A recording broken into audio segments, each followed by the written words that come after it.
Alright guys, so I'm going to jump right into it. So about 2 months ago, my deep freezer died on me. And I held off on trying to repair it or do anything to it until after I moved and got to the new house. And now that I'm here, I finally found time to go ahead and see if I could fix it in any way. So I only had a few options though.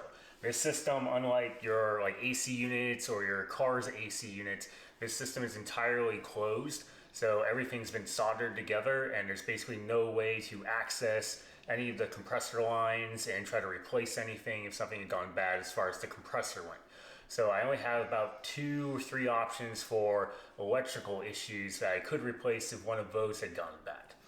So once I got it opened up, the first thing I did was I grabbed my multimeter and I tested what I could. So first thing to test was the thermostat. And so I tested this and I found there was no issues there.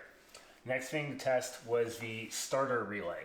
And this is the starter relay. And initially when I tested it, it said it was fine. But went to test it again and I got a reading of 0. And that made me a little suspicious, but I figured, okay, well maybe I just didn't touch it correctly. So I went to test it another time and I got a reading of 0 again. So I had one good reading out of 3 and that kind of raised my eyebrows a little bit. So I decided to go ahead and unplug it and see what was up with it. Now, the third one, before I move on, that I could test is you also have a capacitor. And the likelihood of this one being bad was extremely low. And I didn't really think there was probably any issue with this one. So I didn't test it. I don't think there's any reason why this would be bad, but you can replace this one if it happened to be the problem.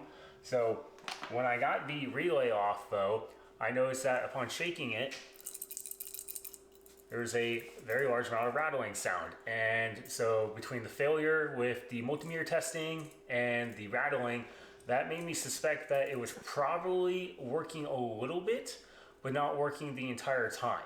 And when I initially plugged in the unit after it failed, I found that it would come on for 15 seconds and then it would turn off instantly.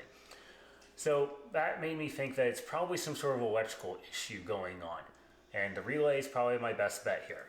So I went ahead and placed an order, and this is about $10 off of Amazon, and I got a new one in. And I just got it in tonight, and this is my new one, and it basically makes no sound when shaking it. So I'm pretty positive that for $10 I'll be able to hopefully fix my deep freezer and get it back up and running, which would be really nice because this is about a $250 deep freezer, and I'll just want to throw this away. So if you guys have a similar issue with your deep freezer, or these relays are also used in wine fridges and I believe some of the mini fridges as well. This might be something you want to check if those units ever die on you, because this is designed to fail. This is an electrical device designed to protect the motor and designed to fail if needed to protect that motor from being damaged by an electrical surge. So hopefully this is my issue. I'm going to plug it in and see what happens.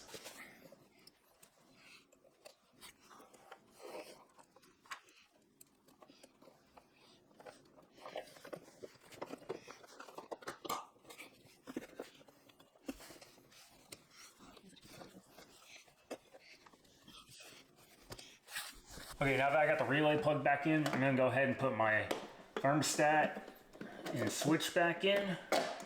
And then I'm gonna try to test it by plugging it in and see what happens. All right.